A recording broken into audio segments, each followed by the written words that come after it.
So, you know what this is, and no matter what it is that we're doing in life, we need this. Considering that money is a crucial element in our lives, I thought in today's video I would share with you guys how I go about managing my personal finance. My mindset when it comes to personal finance is to always keep my expenses low. And the reason for this mindset is because I don't want to live paycheck to paycheck, and I also don't want to be in a situation where money is the reason why I can't do something. With that in mind, every time I get paid from my 9 to 5, I always try to look at ways that I can reduce my expenses.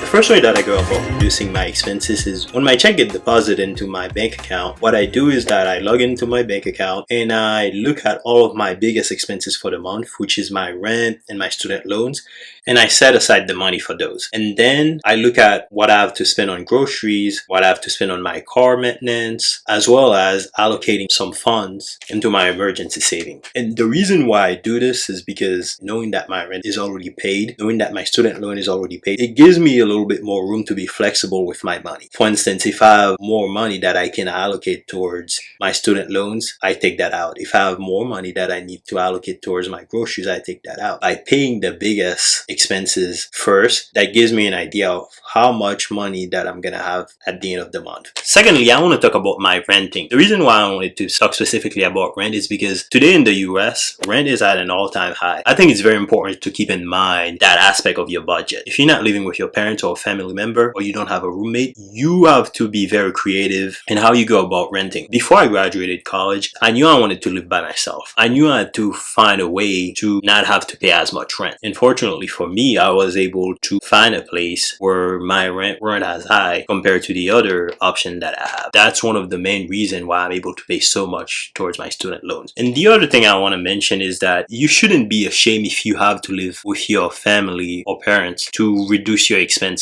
I think as long as you have a goal, it's completely okay for you to still be at home with your parents and families, because we live in a time where the cost of living is just increasing rapidly and your wage is also not keeping up with that. You have to be very creative in the way that you go about finding a place to live. I know that living with your parents come with certain limitations, but if you have a goal in mind of where you want to be financially and living with your parents help you achieve that goal faster and it's more cost effective, I would say completely take that into consideration. Just as a side note, one thing that I also realize is as you start to make more money, whether it's an increase in your salary or you have a second job, you realize that your spending habits also change, meaning that you start spending more money. You have to pay close attention to that. You don't want to be in a situation where because you think you're making more money, you can spend more money. Try to live below your mean, basically. And that's what I try to do. I try to be very mindful of not doing things that I can afford. And when I say afford, it has to be like I finish paying all of my basic needs and my student loans and my rent, most importantly. And then if I have leftovers after, all of my monies get deducted for my savings and as well as my investment accounts, then I can say, okay, this is the money that I'm gonna pay myself. Now, I know some people do it differently where they pay themselves first and then they take care of everything else. My mindset is a little bit different because, as I've said, I find that as you start making more money, you think, oh, I just have extra money. But really, that's just your brain trying to rationalize why you should treat yourself to something nice. And not saying you shouldn't treat yourself, but pay attention that you don't go over budget or you don't spend all the money on things that you don't need. Another way that I go about managing my personal finance is that I track my spending habits on my debit card. Because I'm not using cash, it's easier to spend a lot of money when you're just swiping your card because you're not seeing the money get deducted from your account. So what I've done is I turn on the notification from my banking app, and every time I make a purchase, I can see the notification of that purchase. What that does to me is that, okay, I can track every time I spend something and I can add that at the end of the month or at the end of the day and see, okay, so how much money did I spend on, whether it's just eating out or getting together with friends. It gives me an idea of what my spending habits are for the month and how I can manage that. Another thing is that I know managing your personal finance can be somewhat stressful because you have all of these expenses expenses, and especially if you don't have a stable income, you don't know where you're gonna get the money to pay for certain things. But what I try to do is that in my particular situation is I try to have fun with it. So for instance, I'll set certain goals for myself. One example is I say to myself, okay, I'm gonna try to save maybe $5,000 in 3 months. And if I don't meet that goal, it's okay. But if I also meet it, that's also great, because I'm trying to instill habits into my life to set me on a path where I can see saving and being disciplined with my money as something that is fun. It doesn't have to be stressful, and it also doesn't have to be scary. So basically, the mindset is to kind of have fun with the way you go about managing your personal finance. Another thing is, as I say, I always pay myself last. I always keep a portion of my paycheck myself to spend on whatever it is that I want. And what that does is it kind of creates a sense of relief for me, because as much as I'm trying to be strict with my personal finance and to try to reach a goal, but paying myself allows me to step outside of that. Let's say I pay myself $200 each month, right? Then I can spend that money however I want. I don't have to feel guilty about, okay, I spend that money on this thing. But again, you have to do that within your own boundary, within your own personal finance. For me, is that the amount that I see that I can save to put me in a position where I don't have to be as restrictive with my goal. My goals are challenging, but they're also not as easy. So this brings me to my next point, is the idea that when you're setting certain goals for your personal finance, you have to think about how to make that goal attainable. You have to find the balance for you where the goal is challenging enough, but it's not too easy for you to attain. And again, as I said, the way that I go about that is by paying myself. I try to have fun with my finance by setting little goals, little small goals, and then rewarding myself when I achieve those goals. And lastly, one thing I feel like that doesn't get talked about enough is to be grateful and generous in your personal finance. For my life specifically, I'm where I am today because there are some people who helped me out. There are some people who showed me certain things that I didn't know about finance, and some people who give me some opportunities. And I think it's important in your personal journey, if you have the ability to do so, to help others out